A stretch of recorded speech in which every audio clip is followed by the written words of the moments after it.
Hey friends, welcome back to my YouTube channel. This is Cassie. Today I wanted to talk a little bit about blending brushes, the different kinds that there are, and how to clean them. And so let's just get right into it. We'll first talk about the different blending brushes that there are.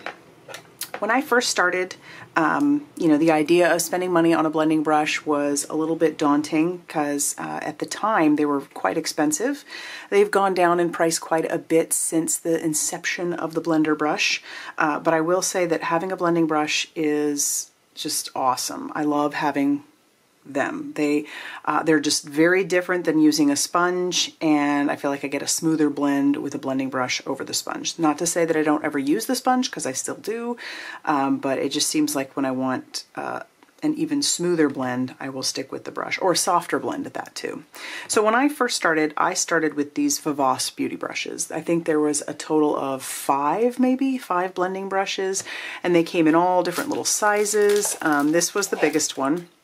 And then we had some ones like this because they were, they're geared towards putting on makeup. And don't ask me how to do that because I don't. But I went ahead and spent the $8 that they were on Amazon, or $8 or $9, and just to give them a try, just to see. At the time, I couldn't really compare them to anything, but they worked fine. And I used them on my Distress Oxides, regular Distress Inks, you name it, I used them, and they worked pretty well. Now, as I have continued to stamp and stamp and stamp, I have found that these are not particularly my favorite. They still work, but if I have a choice, these are not what I'll grab. I am an everyday crafter. When I say every day, I mean several times a day, several hours a day, I am crafting typically. And so for somebody who is high volume, these may not be the best choice. This is, again, my opinion entirely. But I will have them linked down below. So if you are somebody who's just like you craft from time to time, these are a good option. All right, so there is this one. And then I got one in a package. I think this came in a Simon Says Stamp kit.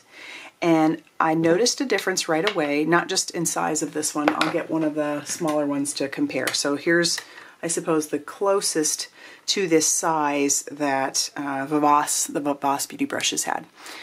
And the difference I noticed right away is that this type of brush seemed to be much more, a lot more bristle, or a lot more dense is what I'm trying to say. So these are much denser than the Vivos beauty brushes were. And I can't really compare them to other beauty brushes. This is just what I had. And so I used this one for a while and actually really loved it. Now, I don't know what brand it is. It might be like Simon Says Stamp brand. It could be Picket Fences. I'm not sure because it doesn't say on it. It just came in a kit, and I really, really liked it. Because like I said, the density was really nice, and it made cleaning them a little bit easier, but it also made the blend even that much smoother. So then I wanted to graduate onto these. At the time, still kind of expensive. And so I didn't, but these are a great option as well. Now, there are several companies out there that have brushes. I think Tailored Expressions has, I know Tailored Expressions has some, and they have the handle that's like this.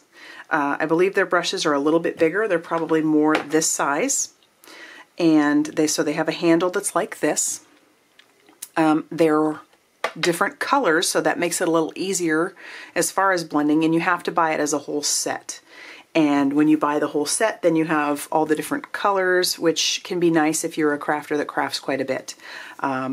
If you're one that doesn't, then one or two brushes is probably not that big of a deal, and you will just have to make sure that you're cleaning your brushes in between, which can be a pain. So but yes, there are several companies out there that have this style of brush with this kind of a handle. I know the Rabbit Hole Designs has a brush that they've just come out with that is like incredibly cost effective. It's white. The bristles are white, which makes it nice in a sense that you can always tell what color your brush is. So if you want to buy more than one brush, one for every color family, you can do that because they're much more cost effective, and then you'll be able to see what color they are. So I'll have those linked down below as well. I can't say that they're great, although the reviews have all come in and say that they are. I would imagine because it's Rabbit Hole Designs that they probably are really good, but I've never tried them, so I can't 100% say. All right, so you've got that. We also have these brushes from Trinity Stamps. Now, Trinity Stamps has a flat bottom, so it's nice because it can sit up like this. This little cap is an extra, so you wouldn't get that with it. It just would come without the little bottom, and this one is the same sort of style, so brown bristles. And it also has a cap, which is nice because then if they fall over and you don't clean off your brushes, then you're not worried about getting ink everywhere. So that is really nice. Or if you travel, it can protect the bristles as well. So that is a very nice feature that Trinity Stamps brushes has. They also come in white. So I do have a white one. So if you just like the idea of being able to tell what color you're using, they have white ones, and then they also have the brown brushes. The brown ones are a little less expensive than the white ones, but it's the same exact concept, just like the, so, you know, the brown one comes without the little cap, but this is what it looks like, and they can stand up beautifully, which is nice. These would have to be put into like a cup. I know that Tailored Expressions has a holder. There's lots of little holders on online which you can get a hold of, but the system that I have, I bought through Trinity Stamps, and I'll show it to you really quickly. It's a magnetic system. I can't flip it on its side because they will fall over, but this is magnetic. I have a color for every brush. The magnetic tray comes separate, and then you can buy all the little colors to put on the bottoms of your deals, but I never have a problem with these just falling over. They're on there pretty good. You know, you can bump it and they'll just kind of wobble, but that magnet holds them pretty nicely. You couldn't attach this to a wall because then they will fall. They'll be a little too heavy for that, but just to set on my desk, this works super great, and I love it. And like I said, I have one for all the color families, which is fabulous. And the reason I went ahead and pulled the trigger on something like this is because, like I said, I craft every day, sometimes several hours a day. So something like this for somebody like me is a great deal. So I have that. Now, another brush option that is out there is by Pink and Maine, and these are the ergonomic brushes. So we have a regular size ergonomic brush, and then she just recently came out with the mini brush. The ergonomic ones are, you know, nice for your hand. It's all a matter of really what you prefer. You know, if you like something in your hand that you can hold like this, then a brush like these or like these is probably better. You know, I have found that this one's really good for big backgrounds. I love this because it's like 2 inches in diameter, so you can cover a background super quickly. And for somebody like me who has shoulder issues, you know, 2 shoulder surgeries, and I've just recently torn it again. Another story for another day, but something like this is wonderful for doing big backgrounds. Now she also, like I said, has recently come out with the mini one, which is great because it's low impact and same sort of thing. You know, these price point is a little bit more expensive because they also, their holder holds them up and it leaves a little bit of a gap, so that way when you do clean them, it'll let everything dry. And so, you know, she's thought of everything when she designed these ergonomic brushes. So these are super, super nice. I have 3 of these that I've bought over time, and I may get more because I do like having these for backgrounds. And cleaning them is, you know, easy, but once you clean one, you do need to let it dry. So that's another thing to think about, which is another reason why I have one for every color family of this, and eventually would love to do that for these. And I really like these as well, so this is great for smaller areas. So I wouldn't mind getting more of these as well. All right, so that is it for brushes as far as what I know, and the different types and styles that are out there. And I'll have these all linked down below so that you can, you know, take a look at those. But now we're going to talk a little bit about cleaning these brushes. I have a system that I like. The easiest way, though, that you can clean your brushes, well, not easiest, but the normal way of cleaning your brush is to have like a microfiber cloth, and you just, you know, rub your brush on it, rub, rub, rub, rub, rub, and it does take some time until you're going to get something. Let me get until your brush ends up being clean. But that does take some time. you know, and then you just have to keep testing it. I know some people will just have a piece of paper that they use for cleaning off their brushes, and they'll just keep going, and then by the time they're done, they have a background. So that's something to think about. So you can do that with any of these brushes. These are, you know, as well. You can do that as well. So, but here's another way to clean them. You can use the microfiber cloth, or you can use this really cool little tool. It's called the Brush Cleaning Pad from Brutus, Monroe.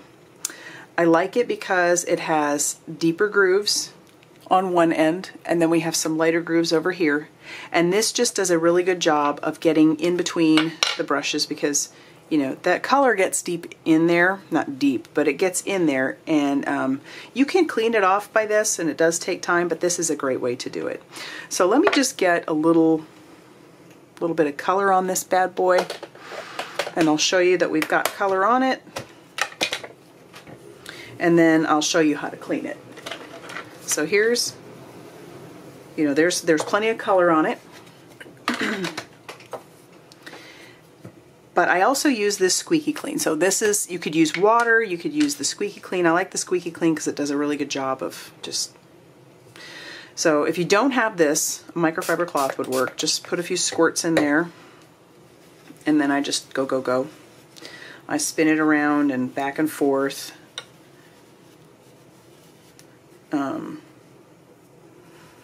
And just keep going. And you'll notice eventually those bristles are no longer brown. So they were brown earlier, but you can tell that it definitely cleaned off the brush. Now I am using these with dye inks. I'm using these with sometimes with pigment inks. I have not used them with paint. I know that some people like to try to use like acrylic paint. I'm not saying you could or couldn't, because I haven't tried that, but these work really well with inks. So here we go, that's all clean. Now it's going to be a little damp because you used a wet medium, and I'll just keep going until we have it pretty well cleaned. But that's one way, right on the microfiber cloth.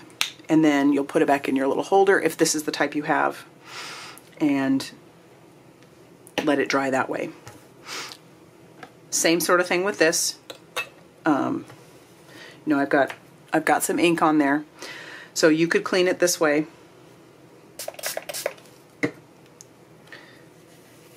Just right on your microfiber cloth.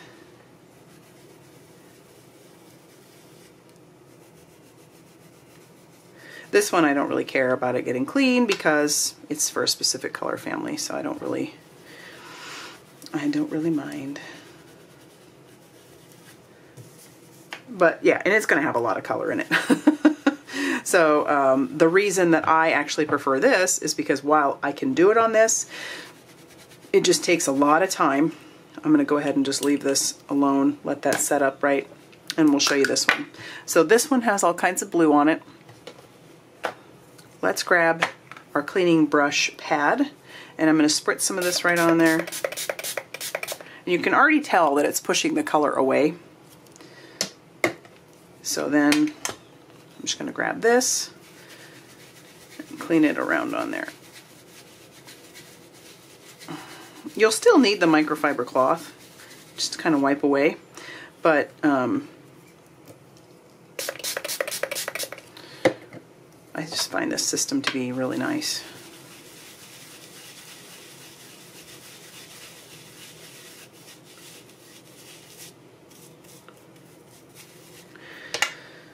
All right.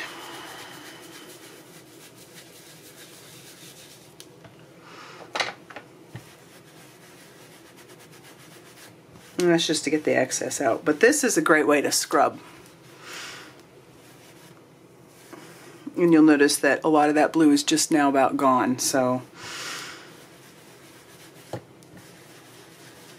there is that. Keep in mind, I used this brush like crazy recently for something, and kept using it with color. Didn't clean it, but stuck with this same color family. So there's a lot of color in here. But I love this because it does such a good job of getting in between the bristles without harming the bristles as well. And then I can just use this to kind of wipe all the excess off. But this is my favorite way to clean them because I feel like it takes a lot less effort. I think it cuts the time, at least for me, in half. So you can see most of that blue is gone, gone, gone. And we still have a little bit of residual left in there, but also keep in mind that this is wet, so once it dries, it'll be fine. So notice that blue is pretty much gone. All right, and then I just put it back in here if I'm using this particular, if I'm cleaning this particular type of brush, and let that air dry. And then to clean this off, you can either take it to the sink because it's just plastic, it's like silicone, or you can spray some more Squeaky Clean on it and wipe it off this way. But there is that. All right, so that is what I know, and that is how I do it as far as brushes go. If you have any questions, go ahead and leave those down in the comment section down below. I'll answer them the best that I can, you know, with the knowledge that I have about brushes. If you are wondering about any specific type of brush that maybe I didn't show, you can always ask. Maybe I can find that answer out for you. But yeah, so if you liked this video, please hit the like button. Subscribe if you haven't already done so.